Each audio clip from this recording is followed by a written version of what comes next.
A very good evening. Welcome to another interesting edition of Environment Weekly. My name is Ubong Usoro, your host. When we come on this program, it's about shining lights on what we can do to make our environment better, the places we can go, and the contributions we can actually make to make sure that our environment becomes safer and a better place for us. Tonight on the show, joining us will be a professor of wildlife resources to help us talk about wildlife in Nigeria and the role that wildlife plays in our country. We'll come back after this short break.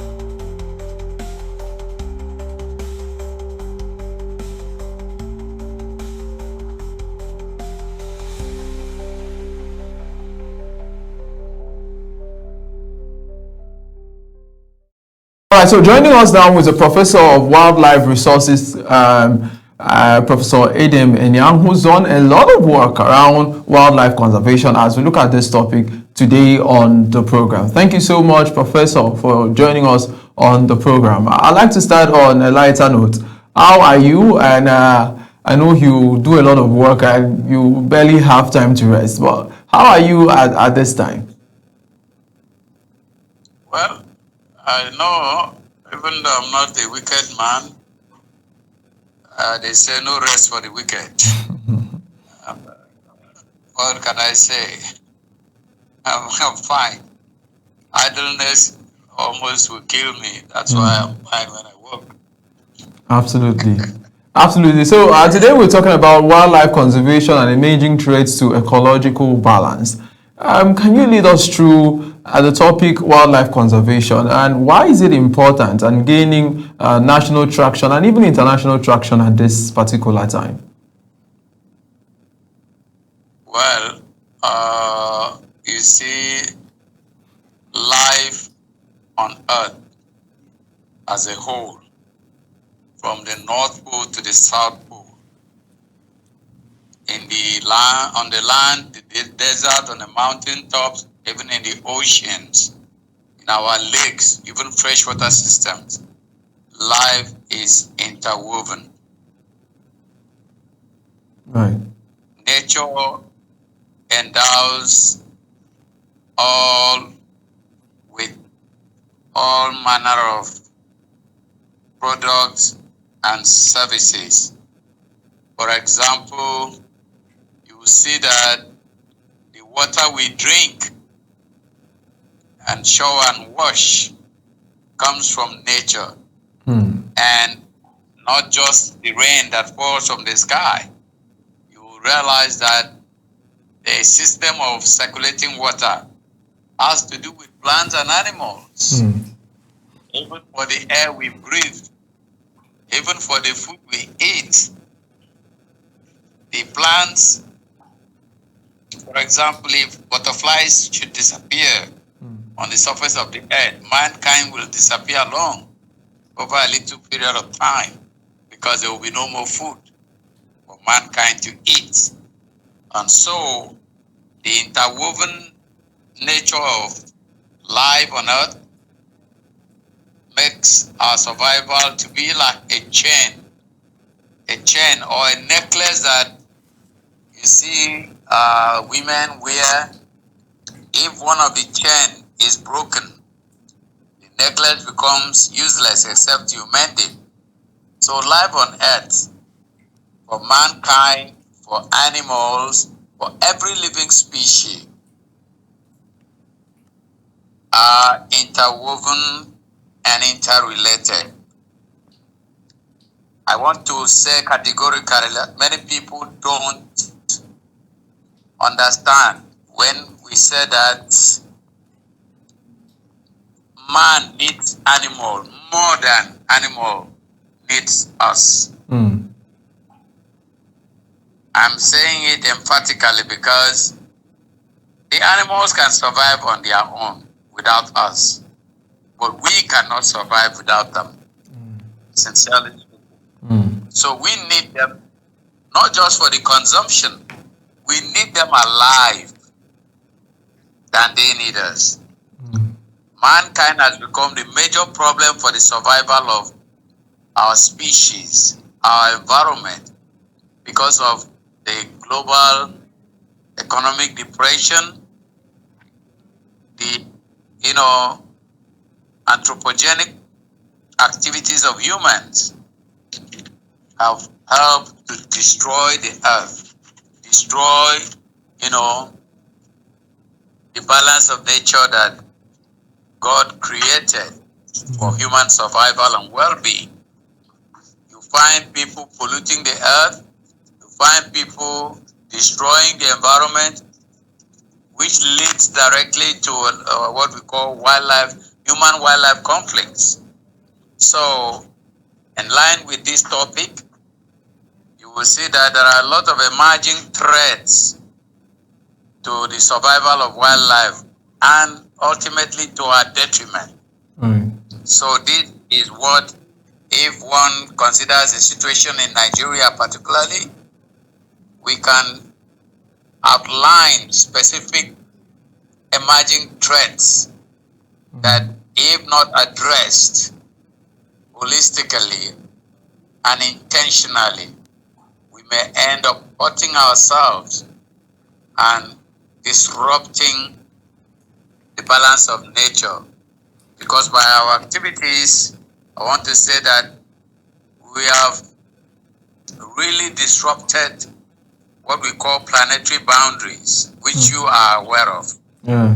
So these are the things that every well-meaning person who thinks about the well-being of our generations after us must look back and ask themselves the question, where do we go from here if we must live in harmony with nature for our own survival? All right, so Professor, a lot of people will want to know what actually gave you the motivation to wanting to be a wildlife conservator, because it's not really a course that a lot of people want to choose in school. And what gave you, just lead us through, what motivated you? Maybe for some persons who are listening and are saying, okay, this is what I want to do. What was the motivation behind the advocacy and the conservation work that you do? Well, in the first instance, I was born in the jungle. Right. I'm not among the lucky people that were born in hospital or in a traditional birth attendant's house. I was born in the middle of the Nigerian war, and my mother and my father, they were hiding in the jungle from the enemy soldiers that invaded my community. And so in the process, I was born there, right inside the jungle. So maybe the spirit of the jungle had influenced my life. But not only that, I grew up also following my mother to the fields, where she goes to farm in the swamps in my local government, the area that I'm currently working to protect as Itu Wetlands, which I dream to make it a national biosphere reserve of global importance. That's where I worked as a kid till I started going to school. And as God will have it, I hunted these same animals I'm protecting today. As a kid, I was a hunter, and I grew up. Eventually, I went to secondary school in Jos Plateau State, and there my uncle, may his soul rest in peace, a top journalist who was then the editor of the Standard newspaper of Jos, Mr. Ekwenyo of blessed memory. He took me to Jos Zoo, and there I encountered the same animals I used to kill. I saw them in the zoo, and now did not see them with an eye to kill and eat, but to admire, appreciate. Then I saw the dancing chimpanzee in that zoo. It was on Christmas Day, with a lot of visitors in the zoo. They played disco music. One olden days disco music. Make that move right now, baby. And the chimp was dancing to it, somersaulting, rotating like human being. I started admiring it. And that's how, when I got back to school, I decided I have to study something that has to do with animals. That's how I got to do wildlife. And for your information, I became the very first student of the Department of Forestry and Wildlife in the then University of Cross River State, that later became University of Uyo. I became #1 student of that department, and also graduated as the best graduating student of that department. So this is where how the journey came about, and today I am doing conservation as a payback to the years I hunted and persecuted the animals. I now see that I was not doing well. So all my commitment, you see me crying when people kill animals indiscriminately. You see me crying, looking for by all means, as you know, to give hunters and marginalized indigenous community people, give them alternatives to bushmeat, teach them how to, survive, and find protein from the veritable wildlife species, and then spare the endangered species so that they don't go extinct. This is what motivates me, and this is why you have up to 3 of my sons involved in this discipline, doing wildlife with all their heart and passion. All right. This is what it is, yeah. Okay, so what are some of the most pressing threats currently facing wildlife ecosystem in Nigeria? Some of the most pressing threats currently facing wildlife in Nigeria? Well, I will list them as emerging threats. Emerging threat. Because some of these threats were not there when I was hunting. When I was hunting as a child in the 70s, the animals were more in population. The habitats were richer and larger. Urbanization was not at the rate it is now. There was some level of, security in terms of nature. So here we are. I'll say that the rapidly expanding impact of climate change is one of the greatest threats to the survival of our species. The second most important threat will be the emerging infectious diseases. You've heard about Ebola, you've heard about Lassa fever, you've heard about the hantavirus, even the recent COVID-19, and such other diseases like avian flu.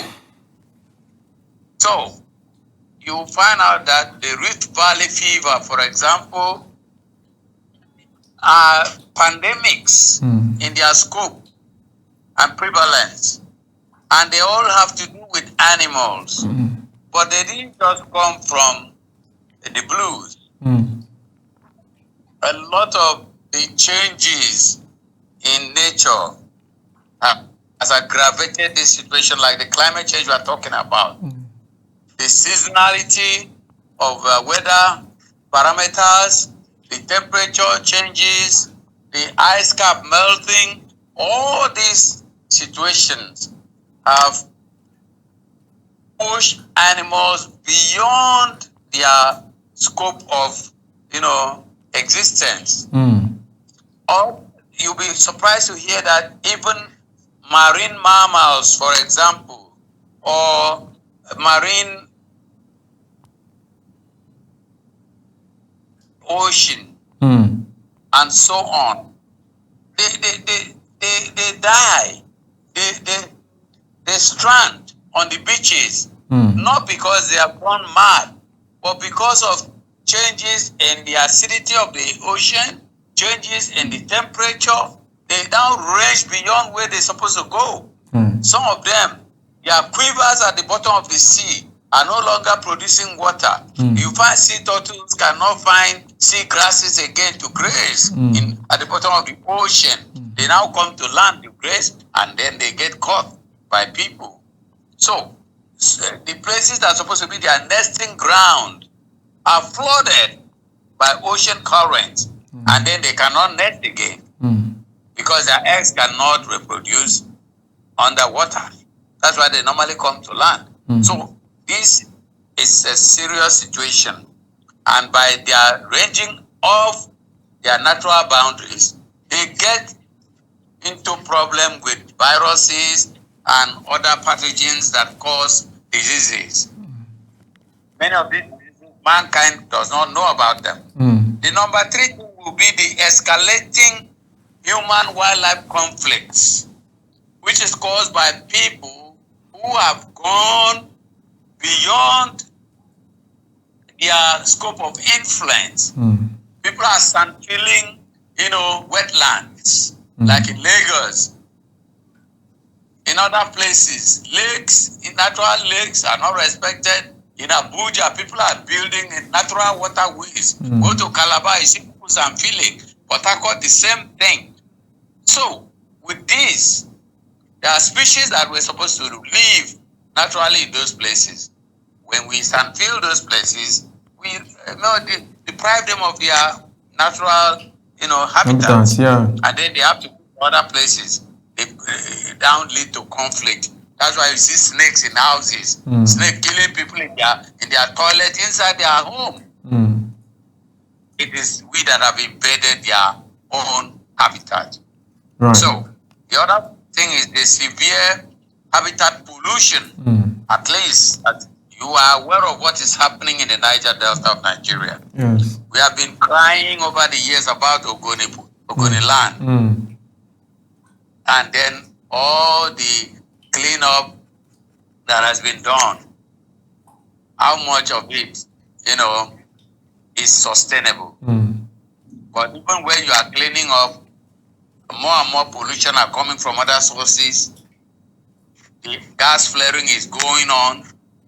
It affects the temperature of the immediate environment. The microclimate is affected. So many things are going wrong. So this is why we cannot just fold our hands and say, what your station is doing is a right step in the right direction, because some people may have questions, or they may understand the intricacies. Why you suddenly see that big python in your garage? Why you suddenly see bats living in your roof? Why you suddenly see mosquitoes attacking you in daylight when they're supposed to attack even in the night only? So, this severe habitat destruction, pollution, and fragmentation. You see animals now existing in island population. Example is the Cross River gorilla, which is the most important gorilla species on earth. And it is also the most northerly gorilla population. It's a unique subspecies of the lowland gorilla. That's why the name Cross River gorilla. But they are now so few in number. They are living in isolated, relic populations that cannot have contact with each other. So inbreeding will soon start, which is a major challenge. I also want you to appreciate the fact that even in your Akwa Ibom state, Yes. even in your Akwa Ibom states, you know about the monkey project. Yes. Those monkeys are living between Ikoroso-Okpan and Obongitam. Another population that is living outside the Tulugu government have no possibility of contacting their conspecifics in Abia State or in Obodokara.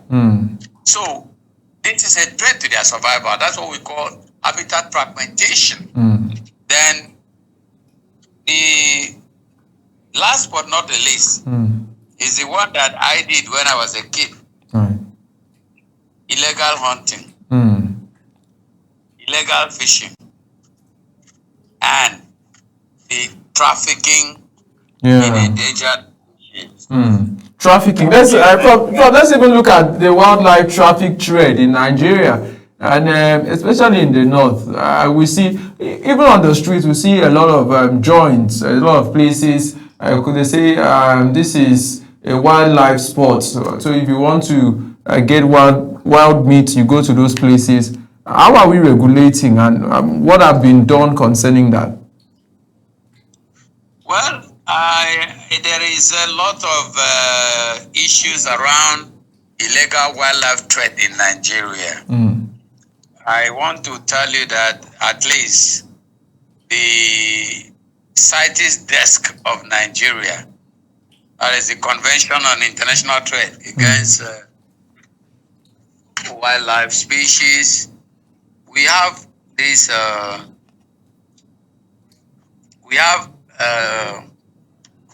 the major challenge of porous borders and then ineffective legislations in Nigeria, whereby the law against illegal trafficking is just there, but the enforcement is completely limited. And this does not augur well. Example, you know the legal system. No thanks to the Nigerian judiciary. The legal system does not also favor enforcement. Then the capacity of the law enforcement agent to address specific wildlife issues is very limited. And they will not consult people like Professor Enian to train and teach them which direction to go. Because I'm a Nigerian, perhaps they would like to choose the people from abroad. But I'm here, homegrown, the grandfather of the animals. I went to Bayelsa State recently, and the MC of a government program introduced me as the General Overseer, Animal Salvation Ministry. So here you have the Animal Salvation Ministry, GO, but the government will not consult or ask questions. So there are certain species of animals that are trafficked, and even the law enforcement people have no idea whether they are protected, whether they are endangered, vulnerable, or near threatened or data deficient. So how do you enforce the law if you don't know the categorization of these species? Right.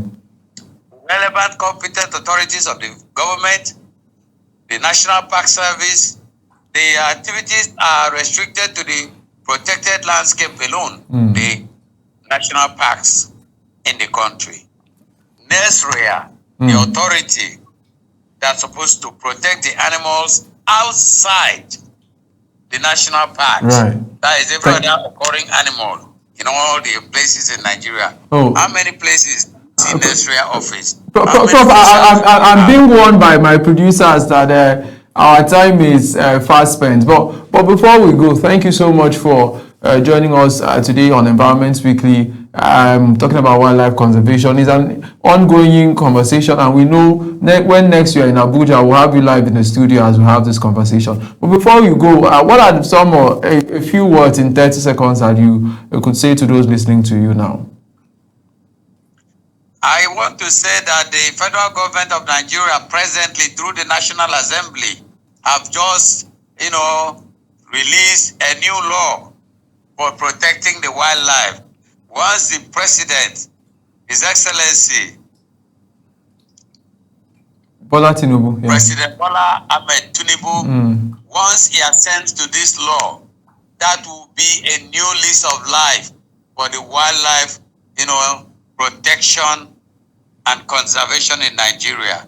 This is a good development, and I want the listeners to know about it, that if you commit wildlife crime, you will likely end up in jail. Right.